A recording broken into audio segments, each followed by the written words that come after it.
ছাত্রছাত্রীরা ওয়েলকাম জানাই তোমাদের আবারও তুহিন চ্যানেলে। তো আজকে তুহিন চ্যানেলে আমি কি বিষয় নিয়ে আলোচনা করব সেটা তোমরা থাম্বনেলে দেখে নিয়েছো। আমাদের ক্লাস 12 এর অ্যাকাউন্টেন্সির অ্যাকাউন্টিং ফর ডিবেঞ্চার, যেটা নতুন সেমিস্টার পদ্ধতিতে সেমিস্টার 3 এর মধ্যে পড়ে, সেই অ্যাকাউন্টিং ফর ডিবেঞ্চারের ডিবেঞ্চারটা ব্যালেন্স শিটে কিভাবে কোন হেডে আসবে এবং এই জায়গাগুলো থেকে কিন্তু তোমাদের এমসিকিউ প্রশ্ন আসবে। সেই এমসিকিউ প্যাটার্নের পুরো কনসেপ্টটা, ব্যালেন্স শিটের কনসেপ্টটা, disclosure in the balance sheet debenture, সেই বিষয়ে আমি আজকের এই ভিডিওতে বিস্তারিতভাবে তোমাদের সাথে আলোচনা করব। তো ভিডিওটা শুরু করার আগে শুরুতে একটা কথা বলে রাখি, যারা ফার্স্ট টাইম দেখছো আমাদের ভিডিওটা, তারা দেখবে এই ডিবেঞ্চার লার্ন কমার্সে আমাদের West Bengal council of higher secondary education class 11 class 12 সমস্ত সিলেবাসটা অল্প অল্প আলোচনা করা হচ্ছে, আগামী দিনেও হবে। এবং যারা ফার্স্ট টাইম দেখছো তারা দেখবে এই তুহিন চ্যানেল লার্ন কমার্সে হায়ার সেকেন্ডারি পরীক্ষার আগে এবং ক্লাস 11 এর অ্যানুয়াল পরীক্ষার আগে ঠিক সময় মতো আমাদের কমার্সের চারটি যে মেইন সাবজেক্ট আছে, accountancy, costing and tax, business studies and commercial law and premium auditing, এই চারটি সাবজেক্টের উপরে ফুল সাজেশনের ভিডিও ঠিক সময় মতন আমি এই পরীক্ষার আগে চ্যানেলে আপলোড করে দিই। ফলে যারা ফার্স্ট টাইম দেখছো অবশ্যই অবশ্যই আমার চ্যানেলটাকে সাবস্ক্রাইব করে আমার চ্যানেলের প্লেলিস্টটা সাবস্ক্রাইব করে রাখবে এবং সাবস্ক্রাইব করে প্লেলিস্টে গিয়ে দেখবে অলরেডি সমস্ত সাজেশন, বিশেষ করে ক্লাস 12 এর সবকটা চ্যাপ্টারই, ম্যাক্সিমাম চ্যাপ্টার 80% থেকে 85% চ্যাপ্টার আমার ওখানে আপলোড করা আছে। তোমরা সমস্ত রকম থিওরিটিক্যাল কনসেপ্ট এবং প্রবলেমের সলিউশন সব কিন্তু তোমরা চ্যানেলে সাবস্ক্রাইব করে চ্যানেলের প্লেলিস্ট থেকে পেয়ে যাবে। তো আজকে যে বিষয়টা নিয়ে আলোচনা করব সেটা তোমাদের থাম্বনেলে বলে দিলাম। আমাদের যেটা অ্যাকাউন্টিং ফর ডিবেঞ্চার, এই সেমিস্টার 3 প্রথম পদ্ধতিতে অ্যাকাউন্টিং ফর ডিবেঞ্চারটা আমাদের সেমিস্টার 3 তে আছে। এবং অ্যাকাউন্টিং ফর ডিবেঞ্চার থেকে তোমাদের জার্নাল এন্ট্রি কিভাবে করতে হবে পুরো খাতায় করে দেখাতে হবে না, কিন্তু কনসেপ্ট যদি পুরোপুরি জার্নালের কনসেপ্ট বলো, ব্যালেন্স শিটে কিভাবে ডিবেঞ্চার শো হবে, এই টোটালটার পুরো কনসেপ্ট যদি না থাকে তাহলে কিন্তু এখান থেকে এমসিকিউ এর প্রশ্ন, টোটাল 8টা প্যাটার্নের এমসিকিউ প্রশ্ন আসবে, সেই এমসিকিউ প্রশ্নে কিন্তু তোমরা ঠিকঠাক ভাবে অ্যান্সার করতে পারবে না। আজকের এই ভিডিওতে আমি টোটাল ব্যালেন্স শিটটা, debenture, disclosure in the balance sheet কিভাবে উদ্ধৃত পত্রে আসবে ডিবেঞ্চারটা, সেই বিষয়ে আলোচনা করে দেবো। এবং ফার্স্ট যারা দেখছো তারা দেখবে অলরেডি অ্যাকাউন্টিং ফর ডিবেঞ্চারের উপরে আমার 5টা ভিডিও আপলোড করা আছে এই চ্যানেলে, প্লেলিস্ট করে দেওয়া আছে। যারা ফার্স্ট টাইম দেখছো অবশ্যই আমার চ্যানেলটাকে সাবস্ক্রাইব করে আমার চ্যানেলের প্লেলিস্টে গিয়ে সেই আগের ডিবেঞ্চারের আগের যে 5টা ভিডিও আছে অবশ্যই দেখে নিও, সেখানে সমস্ত বিষয়টা আলোচনা করে দিয়েছে, যাতে তোমাদেরই কিন্তু সুবিধা হবে এমসিকিউ টাইপের প্রশ্নের উত্তরগুলো দেওয়ার জন্য। তো আজকের এই ভিডিওতে ডিবেঞ্চার, তোমরা প্রত্যেকে জানো ডিবেঞ্চার হচ্ছে আমাদের লোন ক্যাপিটাল। যে কোনো ক্যাপিটালই সেটা লাইব্রেরি, আমাদের ব্যালেন্স শিটের লাইব্রেরি সাইডে আসে, সেটা তোমরা ক্লাস 11 এর ফাইনাল অ্যাকাউন্টস পড়ার সময় তোমরা শিখেছো। তো যথারীতি এই ডিবেঞ্চার বা লোন ক্যাপিটাল অবশ্যই আমাদের ব্যালেন্স শিটের লাইব্রেরি সাইডে আসবে। কিন্তু এইখানে একটা কথা বলে রাখি, তোমাদের যে কোম্পানি অ্যাক্ট অনুযায়ী যে ব্যালেন্স শিটের শিডিউল 6 মেনটেন করে যে ব্যালেন্স শিটটা হবে, যেটা তোমাদের মানে এরপরে যে চ্যাপ্টারটা আছে আর্থিক বিবরণী বিশ্লেষণ, সেই আর্থিক বিবরণী বিশ্লেষণে তোমাদের কিভাবে ব্যালেন্স শিটটা টোটাল শিডিউল 6 মেনটেন করে কিভাবে ব্যালেন্স শিট করতে হয় সেটা কিন্তু বিস্তারিতভাবে বলে দেওয়া আছে। আমি ঠিক সময়ে ওই চ্যাপ্টারটা নিয়ে ব্যালেন্স শিট কিভাবে তোমরা কাটবে, ব্যালেন্স শিটের ছকটা কিভাবে কাটা হবে সেটা আমি দেখিয়ে দেবো। কেননা ক্লাস 11 এ যে পদ্ধতিতে ব্যালেন্স শিট তোমরা কেটেছিলে, বাদিকে লাইবিলিটি ডান দিকে অ্যাসেট অ্যামাউন্ট, সেভাবে কিন্তু কোম্পানি অ্যাকাউন্টসে, কোম্পানি বুকস অফ অ্যাকাউন্টে শিডিউল 6 মেনটেন করে সেভাবে কিন্তু ব্যালেন্স শিট হয় না। এবং এখানে একটা কথা বলে রাখি, ক্যাশ ফ্লো স্টেটমেন্টের আমার যে ভিডিওগুলো আছে চ্যাপ্টারে, সেই ক্যাশ ফ্লো স্টেটমেন্টে কিন্তু ওই শিডিউল 6 মেনটেনের ব্যালেন্স শিটের কিন্তু আমি একটা দিয়ে রেখেছি। ফলে যারা জানতে চাও, এখনই জানতে চাও, তারা কিন্তু দেখে নিতে পারো আমার ক্যাশ ফ্লো স্টেটমেন্টের ভিডিওতে কিন্তু শিডিউল 6 মেনটেন করে ব্যালেন্স শিট দেখানো হচ্ছে। ইকুইটি শেয়ার ক্যাপিটালেও কিন্তু শিডিউল 6 মেনটেন করে ব্যালেন্স শিটের একটা জায়গা থাকবে। আমি তোমাদের যখন সেমিস্টার 4 এ যখন তোমরা ইকুইটি শেয়ার ক্যাপিটালের অঙ্ক তোমাদের যখন পরীক্ষায় হায়ার সেকেন্ডারি পরীক্ষায় করতে হবে, শিডিউল 6 মেনটেন করে কিভাবে শিডিউল 6 এর ব্যালেন্স শিট টানতে হয়, ইকুইটি শেয়ারের সেখানে পোস্টিংটা বিস্তারিতভাবে আলোচনা করবো। ফলে এই সব কিছু তোমাদের জানতে গেলে তোমাদের কি করতে হবে, অবশ্যই চ্যানেলটি সাবস্ক্রাইব করে রাখতে হবে। এবং আজকের এই ভিডিওতে আমি ডিবেঞ্চারটা ব্যালেন্স শিটে ছোট্ট করে শিডিউল 6 মেনটেন করে জাস্ট ওইটুকু পার্ট আমি তোমাদের দেখিয়ে দিচ্ছি। তোমরা জানো যে কোন হেডিং এর মধ্যে এটা আসবে, সেই হেডিংটা খুব ভালো করে বুঝতে হবে। কেননা ডিবেঞ্চারটা কোন হেডিং এ যাবে সেটা ডিপেন্ড করবে অনেকটা, ডিবেঞ্চারটা সেটা ডিপেন্ড করবে ডিবেঞ্চারটা কখন রিডিম করা হবে। রিডিম করা মানে হচ্ছে ডিবেঞ্চারটা কখন পেমেন্ট করা হবে। যেহেতু এটা লোন ক্যাপিটাল, আমি ইন্ট্রোডাকশনের ভিডিওতে বারবার বলেছি, লোন ক্যাপিটাল একটা নির্দিষ্ট সময় করে ডিবেঞ্চার হোল্ডারদের এই ডিবেঞ্চারের টাকাটা ফেরত দিতে হয় সেটাকে রিডিম করা বলে। সেই রিডিমের উপরে ডিপেন্ড করে দাঁড়িয়ে থাকে, মানে রিডিমের ডেটটা কবে ডিবেঞ্চার ইস্যু হচ্ছে এবং কবে সেই ডিবেঞ্চারটা পেমেন্ট করা হবে বা রিডিম করা হবে, তার উপর ডিপেন্ড করবে যে সেই ডিবেঞ্চারটা ব্যালেন্স শিটের লাইবিলিটি সাইডে কি হেডিং এ আসবে।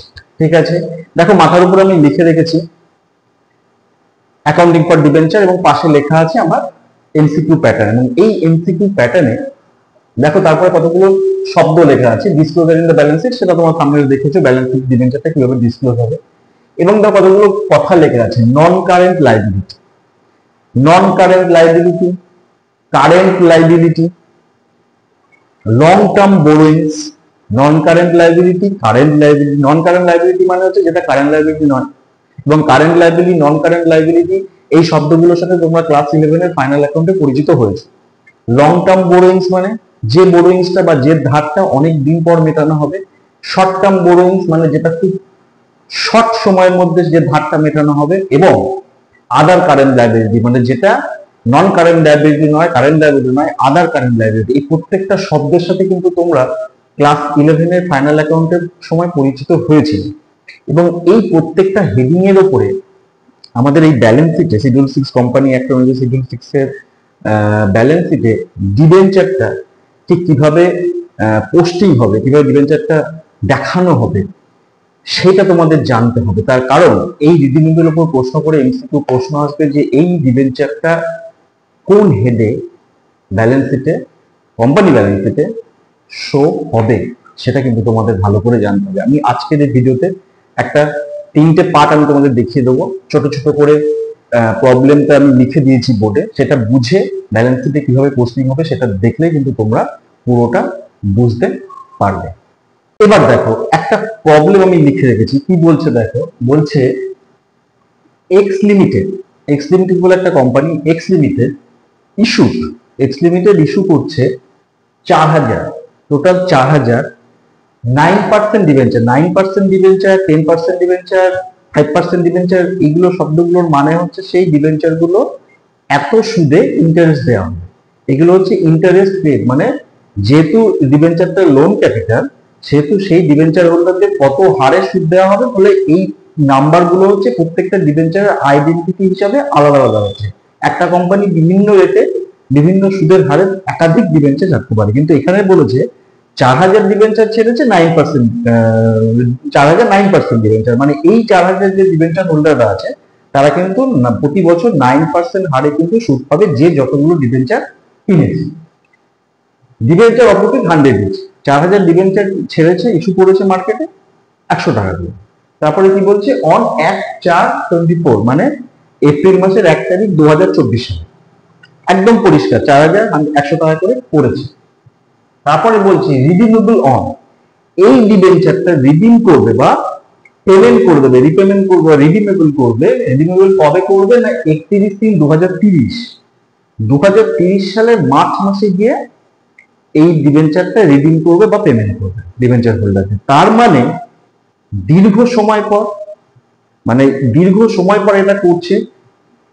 কবে ইস্যু করেছে, 1/4/2024, মানে বছরের প্রথম তারিখে করেছে 24-এ।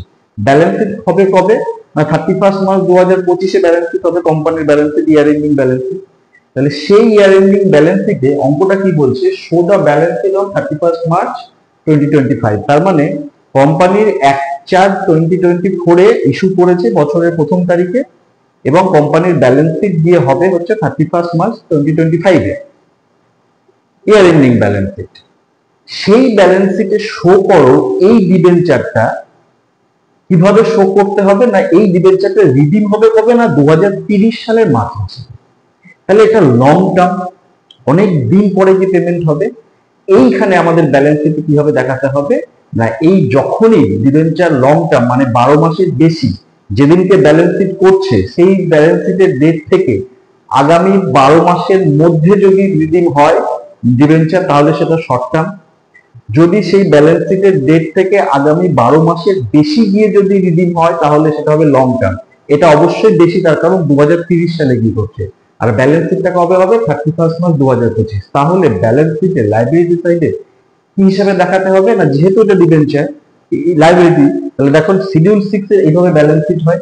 শিডিউল 6 এরকম একটা সোজা দাগ হবে, এদিকে নোট হবে, এদিকে অ্যামাউন্ট হবে, ব্যাস। এখানে ব্যালেন্স শিটের লাইবিলিটি সাইডের বিষয়গুলো থাকবে এবং তারপরে অ্যাসেটের বিষয়গুলো থাকবে। আমি যখন ব্যালেন্স শিট করতে হবে পরের চ্যাপ্টারে আমি দেখিয়ে দেবো কিভাবে শিডিউল 6 মেনটেন করে ব্যালেন্স শিট হয়।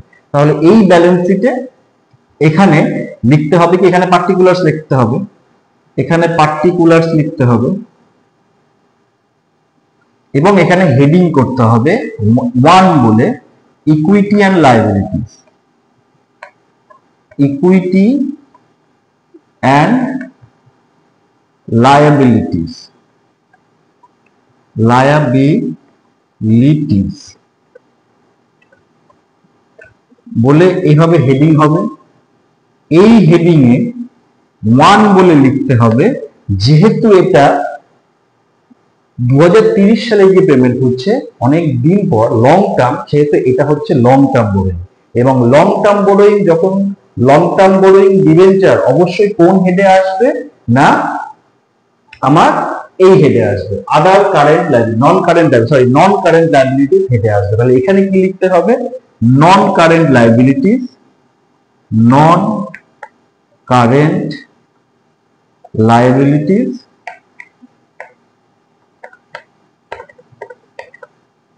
বলে তলায় আন্ডারলাইন করে কি লিখতে হবে না, আদার, মানে যেহেতু এটা নন কারেন্ট লায়াবিলিটিস মধ্যে লং টার্ম বোরোইংস, এটা হচ্ছে লং টার্ম বোরোইংস, যেহেতু 2030 সালে গিয়ে আমার এটা পেমেন্ট হবে, long term borrowings, long term বোরোইংস, বোরোইংস। এই লং টার্ম বোরোইংস বলে নোট লিখতে হবে, মানে এই যে আর কত টাকা ডিবেঞ্চার কত কি সেসব কিন্তু শিডিউল 6 মেন ব্যালেন্স শিটে সেগুলো লেখা থাকে না, সেগুলো কোথায় লিখতে হয় না, নোটে লিখতে হয়। দেখো আমি এখানে নোট বলে লিখেছি, নোট 1, শুধু আমি যেহেতু এইটুকু পাঠ করবো সেহেতু নোট বলে লিখলাম, মানে 1 নাম্বার দিলাম। এই নোট 1 বলে এখানে নোটের ঘরে লিখতে হবে 1, তাহলে টোটাল কত টাকার ডিবেঞ্চার সেটা আমাদের ওয়ার্কিংস বা নোট হিসেবে বার করে নিতে হবে। কি লিখতে হবে না, যেহেতু এটা লং টার্ম বোরোইং তাহলে লিখতে হবে long term borrowings, long term borrowings বলে এইখানে আমাকে লিখতে হবে total 4000 debenture, 4000 9% debenture, debentures at the rate of ₹100 each। এইটা আমি নোটের মধ্যে লিখলাম, লিখে তাহলে 4000 ডিবেঞ্চার 100 টাকা করে করলে কত টাকা হচ্ছে, 4 লাখ টাকা। সেই 4 লাখ টাকা আমাকে নোটে লিখতে হবে, এই মানে 4 লাখ টাকা লিখে এই 4 লাখ টাকাটা শুধু এখানটা লিখতে হবে।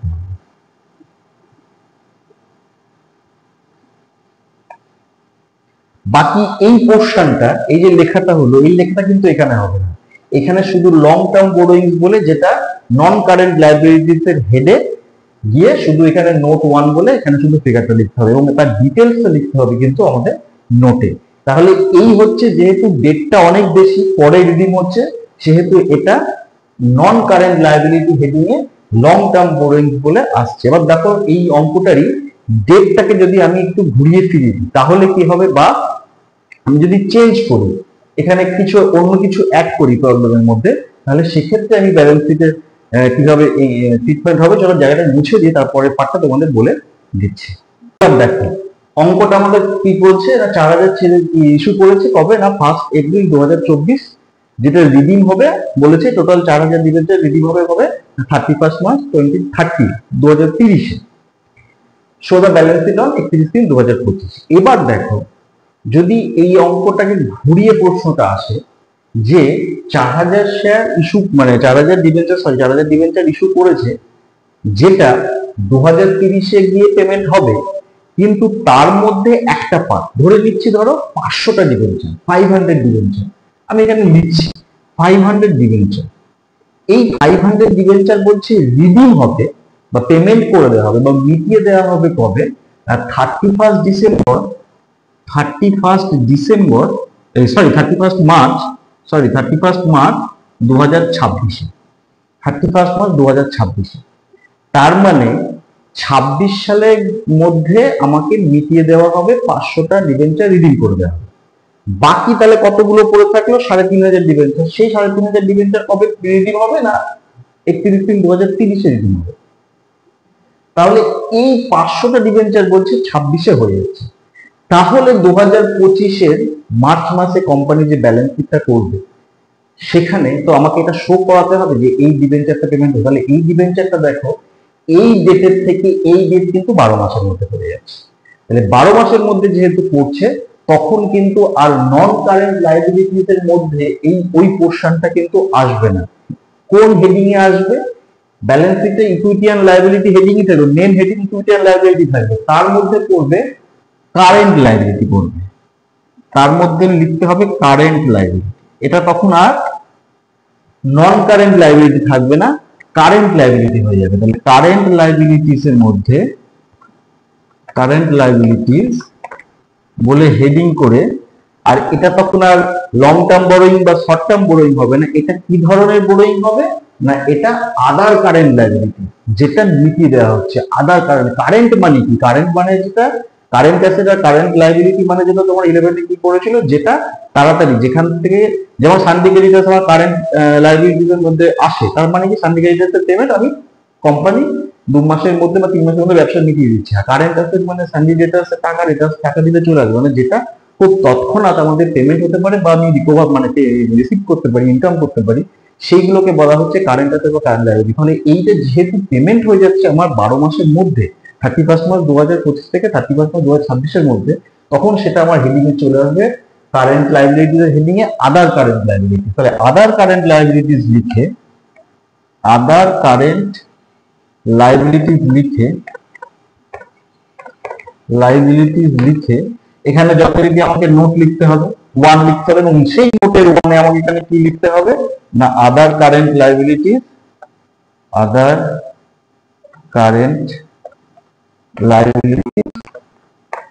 বলে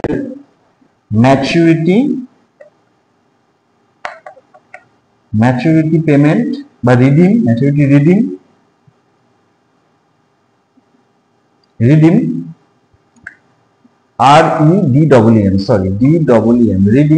কত টাকা রিডিং করছে? কতগুলো debenture? 109% debenture at the rate of 100 each বলে এখানে 100 into 100 আমার টোটাল 10,000 টাকা এখানে নোটে দেখাতে হবে, এবং এই 10,000 টাকাটা আমার এখানে লিখতে হবে। এই 10,000 টাকাটা আমাকে এখানে লিখতে হবে, যেটা আমার কারেন্ট লায়াবিলিটির মধ্যে আদার কারেন্ট লায়াবিলিটির হেডিং এ আসছে। তাহলে আগেরটার থেকে এই জায়গাটা বুঝতে পারলে যে এটা আমার পেমেন্ট হয়ে যাচ্ছে। এবার দেখো আরেকটা সিচুয়েশন আছে। কি সিচুয়েশন আছে? দাঁড়াও আমি জায়গাটা মুছে দিয়ে তারপর তোমাদের দেখাচ্ছি। এবার দেখো আমি ডেটটা চেঞ্জ করে দিলাম। ডেটটা কি? না দেখো প্রবলেমে x limited issue 4,009% debenture on 100 on 1st April 2024। তারপরে কি বলেছি? রিডিমেবল অন 31 মার্চ 2030 বলেছিলাম, সে 30 জায়গায় আমি চেঞ্জ করে দিয়ে বললাম 31 মার্চ 2025, মানে এই ডেটটাতেই এই টোটাল ডিবেঞ্চারটা রিডিম হয়ে যাবে। তাহলে কি হবে? তাহলে এই ব্যালেন্স শিটে আমার এখানে কি আসবে? তখন তাহলে কি হেডিং এ যাবে? এই আমার নন কারেন্ট লায়াবিলিটি হেডিং এ যাবে, নন কারেন্ট লায়াবিলিটি হেডিং যাবে না, কি হেডিং এ যাবে? কারেন্ট লায়াবিলিটি হেডিং এ যাবে। তাহলে আমি এখানে 1 দিয়ে কারেন্ট লায়াবিলিটিস লিখবো,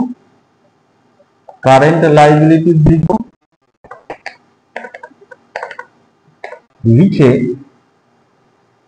কি হবে সেটা? শর্ট লং টার্ম হবে না, লং টার্ম হবে না, এই শর্ট টার্ম বোরোইংস এর মধ্যে পড়ে যাবে, শর্ট টার্ম বোরোইংস এর মধ্যে পড়বে। তখন লিখতে হবে শর্ট টার্ম বোরোইংস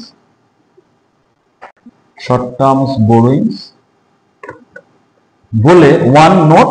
নোটে আমাকে এখানে কি লিখতে হবে? নোটে আমাকে লিখতে হবে শর্ট টার্মস বোরোইং বলে, শর্ট টার্মস বোরোইং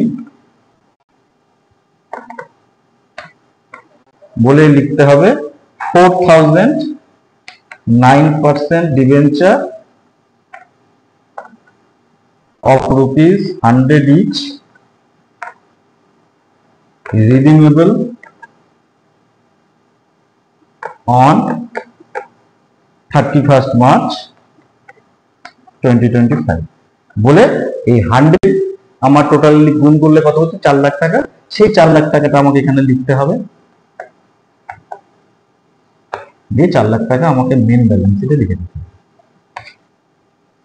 তার মানে মেন বিষয়টা হচ্ছে কবে রিডিম করছে সেই রিডিমের ডেট অনুযায়ী ব্যালেন্স শিটের হেডিংটা পাল্টে যাচ্ছে। লং টার্ম হচ্ছে, শর্ট টার্ম হচ্ছে, কারেন্ট লায়াবিলিটি হচ্ছে, নন কারেন্ট লায়াবিলিটি হচ্ছে এবং আদার কারেন্ট লায়াবিলিটি হচ্ছে। এই জায়গাটা কিন্তু তোমাদের খুব ভালো করে বুঝতে হবে ডিবেঞ্চার। এই জায়গাগুলো থেকে ছোট্ট করে তোমাদের এমসিকিউ প্রশ্নগুলো কিন্তু অপশন দিয়ে দেবে। সেইখানে কিন্তু তোমাদের সঠিক অপশনে কিন্তু টিক করতে হবে, মানে তোমাদের ওএমআর এ কিন্তু অ্যান্সারটা করতে হবে। মানে এই জায়গাটার কনসেপ্টটাই হচ্ছে আমার আজকের এই ভিডিওর মেন বিষয়টা। ঠিক আছে, তো আজকের ভিডিও এই পর্যন্ত থাকবে। তোমরা খুব ভালো করে এটা দেখো, তোমাদের বইয়ের জায়গাগুলো পড়ো, এ ধরনের যে কোশ্চেন অনুশীলনটা আছে সেগুলো ভালো করে পড়ে রাখো। কনসেপ্টটা ক্লিয়ার হয়ে যাবে, নিশ্চয়ই বুঝতে পেরেছো। কনসেপ্টটা ক্লিয়ার হয়ে যাবে আমি আশা করি। এবং এরপরে আর যে পার্টগুলো আছে ডিবেঞ্চারের, অবশ্যই সেগুলো আমি তুলে ধরবো যেখান থেকে আমাদের এমসিকিউ প্যাটার্ন আসবে। ঠিক আছে, তো আজকের ভিডিও এই পর্যন্ত থাক। যদি ভালো লাগে থাকে লাইক দিতে ভুলবে না, প্রচুর শেয়ার করো বন্ধুদের সাথে। এবং যারা ফার্স্ট টাইম দেখলে আমার ভিডিওটা, এই ধরনের বিরাট ইনফরমেটিভ ভিডিও কমার্স রিলেটেড আরো অনেক জানতে গেলে তোমাদের কি করতে হবে না, অবশ্যই এই চ্যানেলটাকে সাবস্ক্রাইব করে রাখতে হবে এবং পাশে থাকা বেল আইকনটা প্রেস করে রাখতে কিন্তু একদম ভুলবে না। আমি খুব তাড়াতাড়ি অন্য বিষয় নিয়ে, মানে ডিবেঞ্চারের অন্য টপিক নিয়ে বা এর পরের চ্যাপ্টার নিয়ে, যেগুলো তো আমাদের বাকি আছে ক্লাস 12 সেসব বিষয়গুলোকে নিয়ে, মানে বিশেষ করে পরের যে পার্টটা রেশিও অ্যানালিসিস পার্টটা, আর্থিক বিবরণী বিশ্লেষণ, যেটা একটু আগে বললাম, সিবিল মেনটেন করে ব্যালেন্স শিট কিভাবে করতে হবে, সেই জায়গাগুলো থেকেও তোমাদের এমসিকিউ প্রশ্ন আসবে খুব তাড়াতাড়ি সেসব ভিডিও নিয়ে। তো ঠিক তাড়াতাড়ি এই ডেটের আগে, সেপ্টেম্বরের আগে আমি ঠিক আপলোড করে দেবো এই চ্যানেল। ঠিক আছে, তো আজকে এই পর্যন্ত থাক। আবার দেখা হবে। তাহলে তোমরা প্রত্যেকে খুব ভালো থাকো।